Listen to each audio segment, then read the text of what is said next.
Airports पर multi faith prayers room होते हैं, लेकिन क्या आपने कभी कोई डेडिकेटेड रिलीजियस स्पॉट एयरपोर्ट की बाउंड्री में देखा है?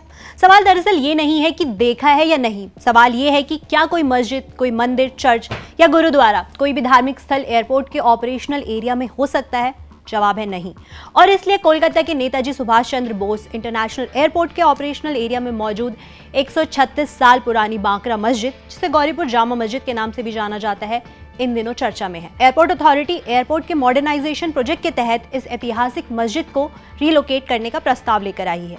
क्या है पूरा मामला, मस्जिद एयरपोर्ट के अंदर कैसे आई और अब एयरपोर्ट की सिक्योरिटी और एक्सपेंशन को लेकर क्या कुछ कहा जा रहा है, जानेंगे आज के इस वीडियो में। हाय, मैं हूं प्रगति और आप देख रहे हैं जस्ट। इस मामले की शुरुआत करीब 100 साल पहले हुई। आज जहां नेताजी सुभाष चंद्र बोस इंटरनेशनल एयरपोर्ट है, वहां कभी खेत थे, तालाब था और आसपास कई छोटे छोटे गांव बसे हुए थे। उस समय न यहाँ कोई एयरपोर्ट था, न रनवे और न ही विमानों की आवाजाही। इन्हीं गांवों में से एक था गौरीपुर। अवेलेबल हिस्टोरिकल रिकॉर्ड्स के मुताबिक यहीं करीब 1890 के आसपास गौरीपुर जामा मस्जिद का निर्माण हुआ, जिसे आज बांकरा मस्जिद के नाम से भी जाना जाता है। यानी ये मस्जिद एयरपोर्ट बनने के करीब 3 दशक पहले ही अस्तित्व में आ चुकी थी।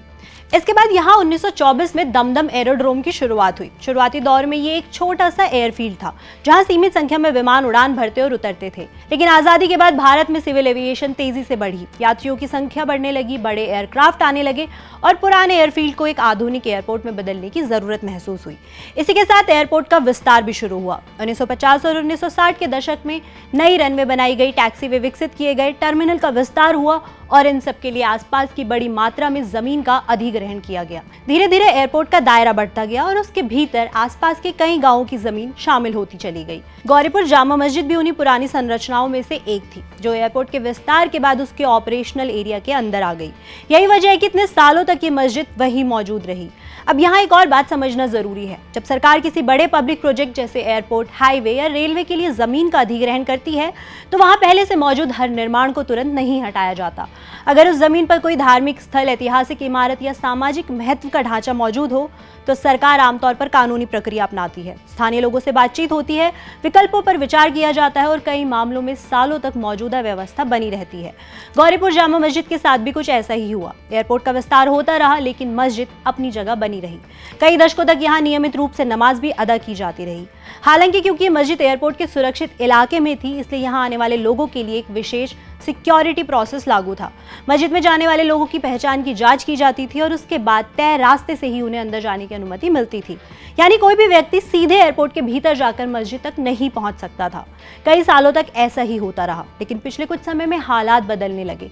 भारत के एयरपोर्ट्स लगातार मॉडर्नाइज हो रहे हैं, एयर ट्रैफिक बढ़ रहा है, सिक्योरिटी स्टैंडर्ड्स पहले से कहीं ज्यादा सख्त हो चुके हैं। इसी दौरान कोलकाता एयरपोर्ट के भविष्य के एक्सपेंशन प्लान और सिक्योरिटी अरेंजमेंट्स की भी समीक्षा की गई। इसी समीक्षा के बाद एयरपोर्ट अथॉरिटी ने इस मस्जिद में आम लोगों की एंट्री पर रोक लगा दी। अथॉरिटी का कहना है कि उनका ये फैसला सिक्योरिटी असेसमेंट के आधार पर लिया गया है और यहीं से ये मामला फिर से चर्चा में आ गया।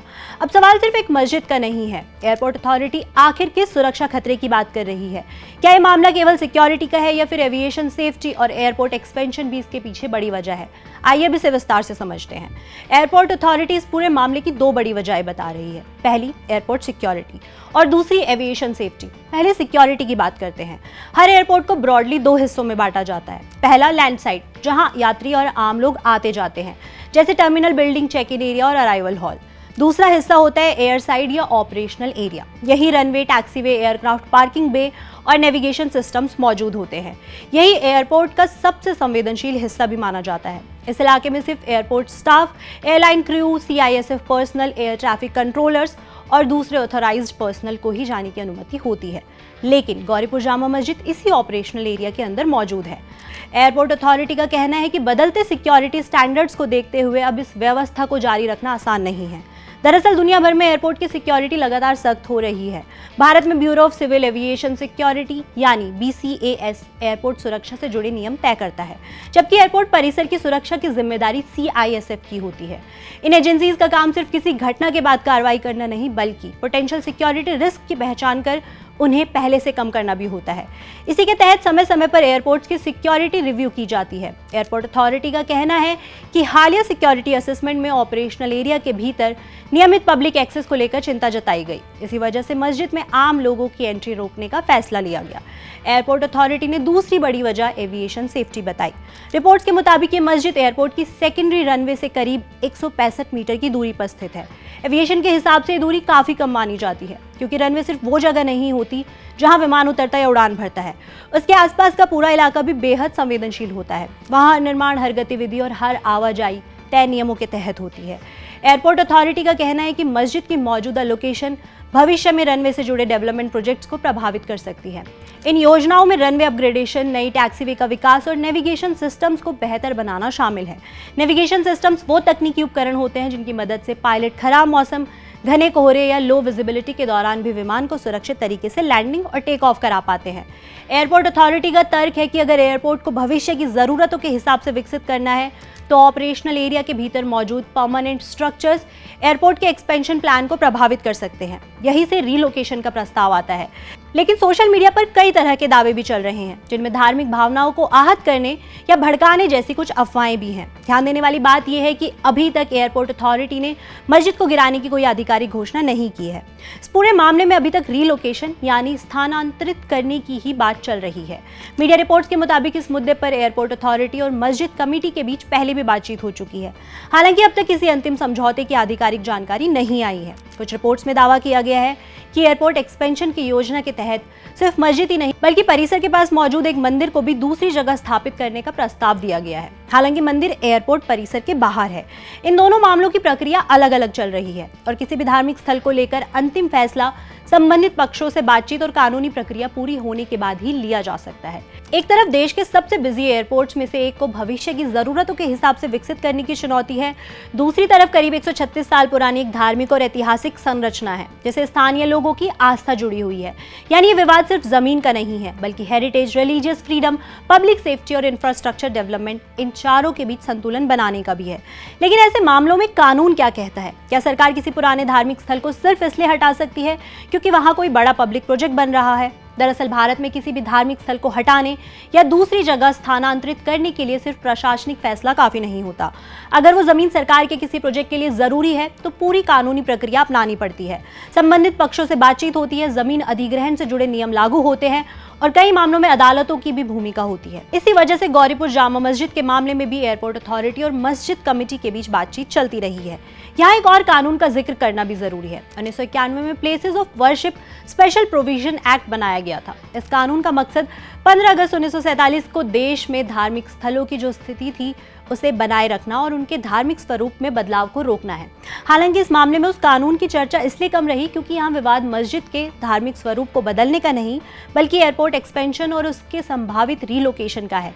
यानी ये मामला धार्मिक पहचान बदलने का नहीं बल्कि लैंड एक्विजिशन और पब्लिक इंफ्रास्ट्रक्चर से जुड़ी प्रक्रिया का है। अब एक और सवाल आता है, क्या भारत में पहले भी बड़े इंफ्रास्ट्रक्चर प्रोजेक्ट्स के लिए धार्मिक स्थलों को रीलोकेट किया गया है? देश में बड़े इंफ्रास्ट्रक्चर प्रोजेक्ट्स के दौरान धार्मिक स्थलों के रीलोकेशन के कई उदाहरण मिलते हैं। दिल्ली मेट्रो के निर्माण के दौरान कई छोटे बड़े मंदिर, मस्जिद और धार्मिक ढांचों को स्थानीय समुदाय की सहमति और प्रशासन के साथ बातचीत के बाद दूसरी जगह स्थानांतरित किया गया था। इसी तरह मुंबई अहमदाबाद बुलेट ट्रेन परियोजना, कई नेशनल हाईवेज प्रोजेक्ट्स और दूसरे एयरपोर्ट एक्सपेंशन प्रोजेक्ट्स के दौरान भी ऐसी स्थितियां सामने आई हैं जहां धार्मिक स्थलों को रीलोकेट करना पड़ा। हालांकि हर मामला अलग होता है। कहीं समुदाय और प्रशासन के बीच जल्दी सहमति बन जाती है तो कहीं कानूनी प्रक्रिया और बातचीत में काफी समय लगता है। कोलकाता एयरपोर्ट का मामला भी अभी उसी दौर में है। एक तरफ एयरपोर्ट अथॉरिटी का कहना है कि अगर एयरपोर्ट को भविष्य की जरूरतों के हिसाब से विकसित करना है तो ऑपरेशनल एरिया को पूरी तरह सुरक्षित और ऑब्स्टेकल फ्री बनाना होगा। दूसरी तरफ मस्जिद कमेटी और स्थानीय लोगों का कहना है कि यह सिर्फ एक इमारत नहीं बल्कि करीब 136 साल पुरानी विरासत है जिससे लोगों की धार्मिक भावनाएं जुड़ी हुई हैं। यानी दोनों पक्ष अपनी अपनी जगह अलग तर्क दे रहे हैं। इसलिए इस पूरे मामले को सिर्फ विकास बनाम धर्म या सुरक्षा बनाम आस्था कह देना शायद पूरी तस्वीर नहीं दिखाता। असल चुनौती इन दोनों के बीच संतुलन बनाने की है। अगर एयरपोर्ट का विस्तार जरूरी है तो उससे जुड़ी सुरक्षा और तकनीकी जरूरतों को भी नजरअंदाज नहीं किया जा सकता। लेकिन अगर कोई धार्मिक या ऐतिहासिक संरचना 1 सदी से भी ज्यादा समय से वहां मौजूद है तो उसके साथ होने वाली हर कार्रवाई कानूनी प्रक्रिया पारदर्शिता और संबंधित पक्षों की बातचीत के जरिए ही होनी चाहिए। इसी बीच पश्चिम बंगाल के मुख्यमंत्री शुवेंदु अधिकारी ने भी एयरपोर्ट अथॉरिटी के फैसले का समर्थन किया। उनका कहना है कि नेशनल सिक्योरिटी और कोलकाता इंटरनेशनल एयरपोर्ट की सुरक्षा सर्वोच्च प्राथमिकता है। उन्होंने कहा है कि एयरपोर्ट जैसी जियोपॉलिटिकली महत्वपूर्ण जगह के गेट बाहरी लोगों के लिए खुले नहीं रखे जा सकते। साथ ही उन्होंने ये भी कहा कि सरकार का उद्देश्य किसी भी धार्मिक भावनाओं को ठेस पहुंचाना नहीं, बल्कि सुरक्षा और एयरपोर्ट ऑपरेशन को प्राथमिकता देना है। फिलहाल इस मामले में स्थिति ये है कि एयरपोर्ट अथॉरिटी ने आम लोगों की एंट्री पर रोक लगा दी है। आप इस पूरे मामले को कैसे देखते हैं? क्या एयरपोर्ट एक्सपेंशन के लिए रीलोकेशन सही कदम है या ऐसी ऐतिहासिक संरचनाओं को उनकी ओरिजिनल जगह पर ही संरक्षित किया जाना चाहिए? अपनी राय हमें कमेंट बॉक्स में जरूर बताएं। देश दुनिया और आपसे जुड़ी हर खबर के लिए देखते रहे जिस्ट।